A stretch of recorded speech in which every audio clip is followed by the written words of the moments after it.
Grâce aux donateurs de TVL, nous sommes fiers de présenter notre nouveau site internet.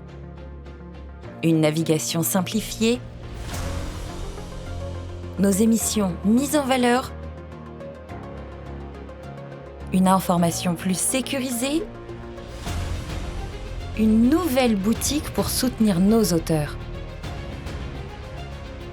TVL.fr, c'est la garantie de notre indépendance. Censure ou pas, nos émissions seront toujours disponibles. Retrouvez-nous sur tvl.fr.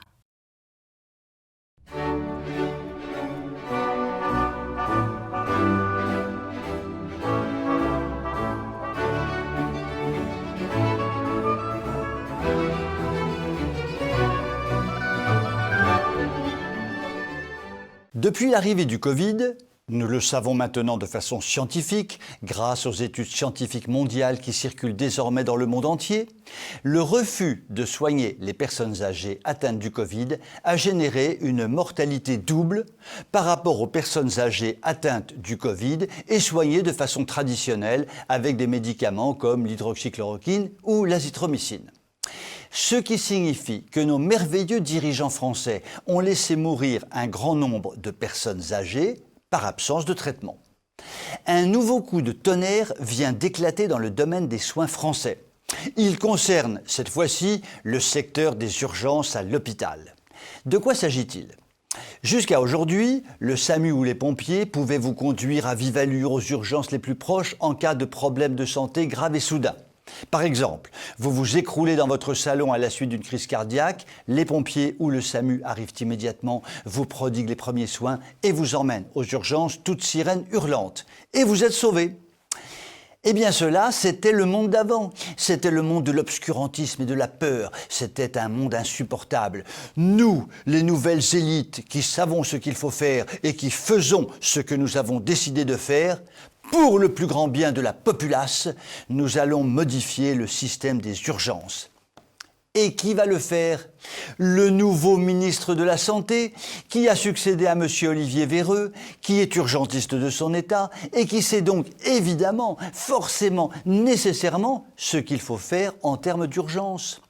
Ce nouveau ministre est donc en train de concocter un projet de loi qui va améliorer d'un coup de baguette magique la façon de soigner les Français. Reprenons l'exemple de notre monsieur qui s'écroule dans son salon à la suite d'une crise cardiaque. Madame appelle le SAMU. Jusqu'ici, tout va bien. Le SAMU arrive. Jusqu'ici, tout va bien. Madame demande au SAMU d'emmener immédiatement son mari aux urgences. Mais non, ma bonne dame, ça n'est pas si simple, ça n'est pas comme avant, ça n'est pas comme dans le bon vieux temps. La nouvelle loi nous oblige à nous brancher sur Doctolib pour savoir si nous pouvons emmener votre mari aux urgences. Tout commence à aller mal. Madame souligne que l'hôpital est à 5 minutes d'ici et que son mari risque de mourir. Le SAMU commence à pianoter. Mais la connexion ne se fait pas. Quelle guigne! Tout va de plus en plus mal. De longues minutes passent. Et la connexion se fait enfin. Il est possible d'accueillir monsieur. Oui, mais 20 précieuses minutes ont été perdues. Et lorsque monsieur arrive aux urgences, il a rendu son dernier souffle. Par la grâce d'un nouveau ministre urgentiste bien décidé à tuer les urgences, ce nouveau ministre urgentiste a déjà un mort sur la conscience. Devant le génie réformateur de ce nouveau ministre, nous ne pouvons que nous incliner et dire « Merci, monsieur le nouveau ministre urgentiste ». Je vous souhaite une très bonne soirée.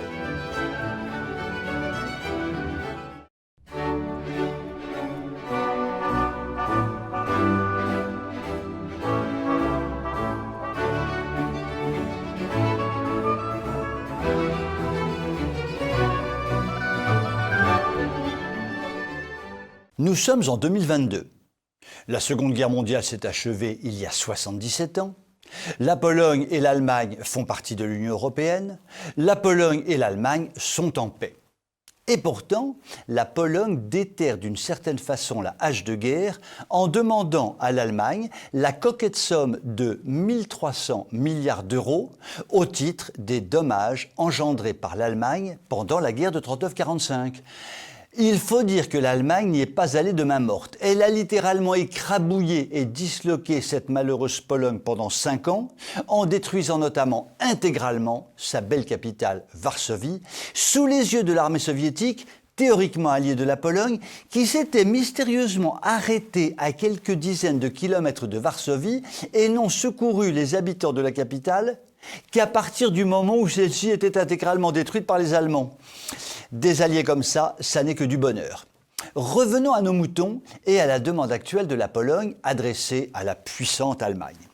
Rafraîchissons notre mémoire en évoquant les réparations demandées par la France après la Première Guerre mondiale, au cours de laquelle les Allemands avaient notamment ravagé le nord de la France, multiplié les destructions de bâtiments, d'ouvrages collectifs, d'usines, de villes et de villages, pillé sans vergogne tout ce qui pouvait être emmené en Allemagne. En bref, nos bons amis allemands nous avaient ruinés. Le coût total de ce cataclysme a pu être soigneusement calculé. Environ 200 milliards de francs or de l'époque. Les Allemands en pleurs ont réussi à convaincre nos faux amis anglais et américains que des réparations de guerre trop importantes les ruineraient. En tout et pour tout, la France encaissera la somme de 12 milliards de francs or. Cette comédie s'achèvera par la victoire écrasante en 1940 d'une Allemagne richissime envahissant une France appauvrie. La guerre de 39-45 s'est traduite par un désastre économique total pour la France, parsemé de villes et villages en ruine, d'infrastructures détruites, d'usines démolies et j'en passe. Tout cela a été analysé très précisément à la sortie de la guerre et il est apparu que le coût global de ces 6 années désastreuses de conflit pour la France s'est élevé à 2000 milliards de francs or, valeur 1938. Les Allemands en pleurs réussiront à convaincre nos faux amis anglais et américains que des réparations de guerre trop importantes les ruineraient. En tout et pour tout, la France touchera la modique somme de 16 milliards de marks. Cette comédie s'achèvera par la victoire économique écrasante d'une Allemagne richissime dominant l'Europe dès les années 60. Calculé sous un autre angle, le coût de ces 2 guerres mondiales a représenté pour la France environ 10 années de production intérieure brute. Ce qui a représenté évidemment un coût faramineux, un coût insupportable pour notre pays. Pour parler simplement, c'est comme si les Allemands nous avaient confisqué environ 30 000 milliards d'euros d'aujourd'hui. 30 000 milliards d'euros d'aujourd'hui. Dans ces conditions, que la Pologne réclame 1300 milliards d'euros à l'Allemagne au titre des réparations de guerre n'est probablement pas scandaleux, et même très probablement tout à fait justifié. Je vous souhaite une très bonne soirée.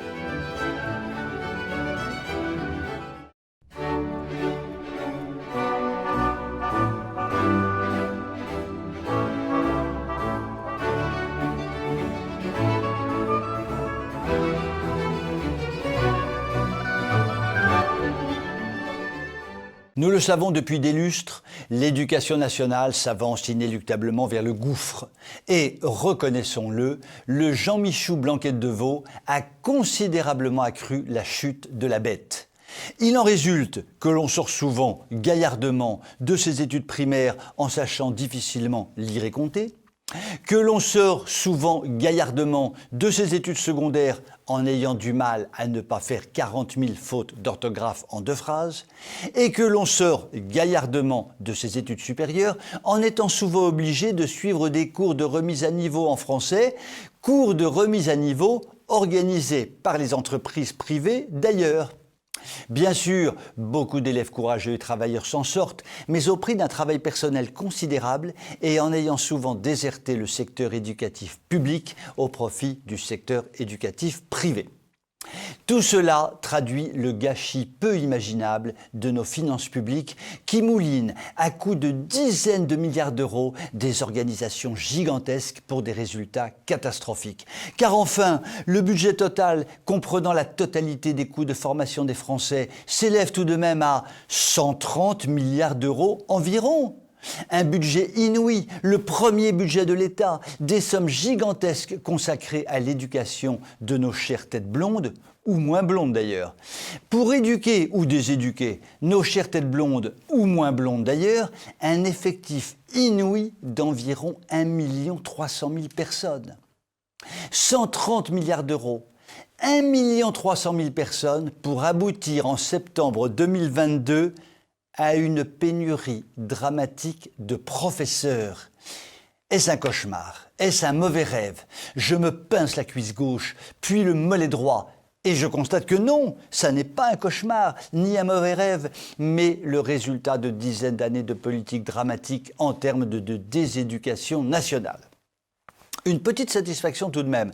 Dans tous les classements internationaux jugeant les éducations nationales des pays les plus développés, nous dégringolons bien sûr à toute allure, mais nous ne sommes pas encore arrivés au dernier rang. Alléluia, merci mon Dieu, Allah Akbar.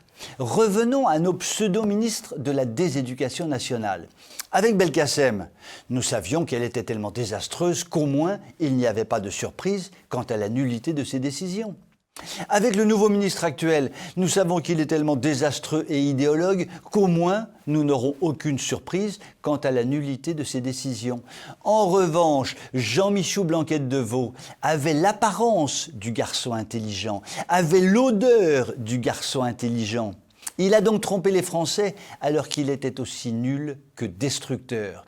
Moralité, la déséducation nationale dont l'écroulement est voulu par nos pseudo-élites va continuer de s'écrouler gentiment jusqu'à ce que les parents se révoltent.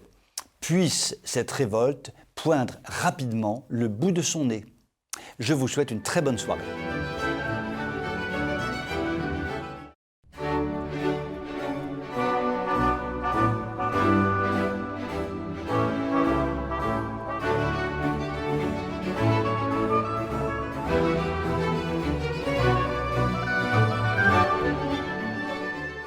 Macronor Foldingor a trouvé la méthode magique pour gouverner notre cher vieux pays.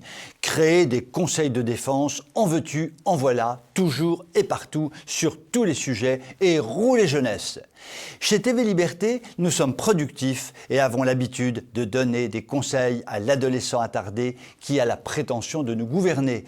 Et nous allons donc ce soir lui proposer quelques conseils de défense supplémentaires axés, pourquoi pas, sur ce que l'on appelle le sociétal. L'énergie ou l'écologie, c'est très bien, mais pourquoi ne pas créer des conseils de défense sur des sujets dits sociétaux, sur des sujets qui intéressent la personne, puisqu'ils concernent son comportement, son attitude dans la vie, sa façon d'être et de faire. Alors, commençons par un sujet qui a ébranlé la France tout entière, les pirouettes de Macronor sur son jet-ski en Méditerranée. Un nouveau conseil doit être créé illico presto, le conseil de défense sur les jet-skis.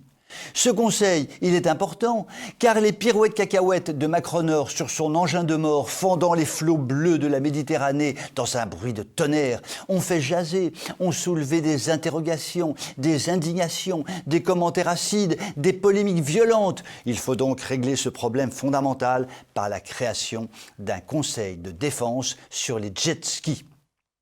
Puisque nous sommes au bord de la mer, un autre conseil de défense très important celui-là, le conseil de défense sur le string. En effet, le string est devenu l'alpha et l'oméga de la mode féminine sur la plage ou même en centre-ville, permettant d'ailleurs aux gros vicieux de la race masculine de se transformer en voyeurs impénitents, contemplant de façon lubrique les popotins dénudés de la jante féminine. Et c'est là qu'est le problème. Les stringeuses s'exhibent dans leur plus simple appareil, quand les burkineuses cachent tout de haut en bas. La guerre est désormais totale entre les qui montrent tout et les qui cachent tout. Finalement, la question est importante. Jusqu'où peut-on tout montrer et jusqu'où doit-on tout cacher? Un conseil de défense sur le string s'impose et doit travailler sur ce sujet fondamental le plus vite possible. Quand j'en ai parlé à tante Gertrude, elle m'a dit « Mon petit gars, il faut que tu prennes la présidence de ce conseil, débrouille-toi pour l'avoir et propose qu'il y ait un peu moins de tissu dans les burkinis et un peu plus de tissu dans les maillots de bain féminins. Comme ça, on verra un peu plus la peau des musulmanes et un peu moins les popotins des femmes blanchounettes. » Sacré Tata, elle ne manque jamais d'idées, mais avec cette idée-là, je vais me mettre à dos 1 milliard de musulmans et 1 milliard de non-musulmans. En gros, je vais en prendre plein la poire, mais finalement c'est comme ça depuis ma naissance, en quelque sorte, tel est mon destin. Autre idée de conseil de défense, et cette idée-là est prodigieuse, créer un conseil de défense sur la pédophilie, dont on pourrait confier la présidence à la femme à Manuchon, qui a des choses à dire sur le sujet, paraît-il. J'arrête là cette énumération de création de conseils de défense en espérant que Macron-Nord Corée du Nord en tirera le meilleur profit. Je vous souhaite une très bonne soirée.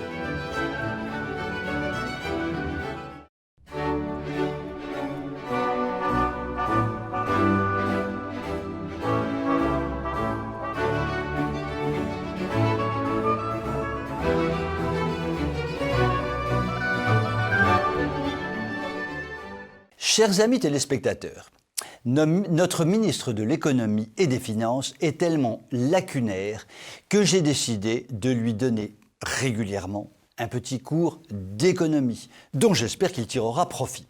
Je vous livre donc le petit cours que je viens de lui prodiguer. Mon cher Bruno, ne me remercie pas de contribuer à ta formation économique, je ne le fais pas pour tes beaux yeux bleus, mais je le fais pour la France, que tu ne contribues pas à redresser par ton action. C'est le moins que l'on puisse dire, car tu es à la science économique ce que l'araignée de Patagonie est à la recherche nucléaire. Aujourd'hui, nous allons donc parler commerce extérieur. Pour que tu comprennes bien de quoi il s'agit, je vais commencer par un exemple très concret. Allons-y. Louis et Jeanne sont mariés et filent le plus parfait amour. À eux deux, ils gagnent 40 000 € net par an. Ils n'ont jamais dépensé plus de 40 000 € net par an, sauf depuis 4 ans, période au cours desquelles ils sont dépensés 45 000 € net par an. Je te pose une question, réfléchis bien. Quelle est la somme qu'ils ont dépensée au-dessus de leurs moyens pendant 4 ans? Allez, crache la Valda, ça n'est pas bien compliqué, fais un effort quoi. Bon, puisque tu n'y arrives pas, je te le dis. Ils ont dépensé 5 000 € de plus que ce qu'ils ont reçu par an pendant 4 ans, et ils sont donc déficitaires maintenant de 20 000 €. Tu piges, Bruno? Et ils sont donc dans une situation périlleuse. S'ils avaient été de bons financiers, ils auraient restreint leurs dépenses et tout aurait été pour le mieux dans le meilleur des mondes. Bruno, est-ce que ça va? Veux-tu que je recommence ma démonstration? Bon, d'accord, je continue, tu es un brave garçon. J'arrive maintenant au commerce extérieur.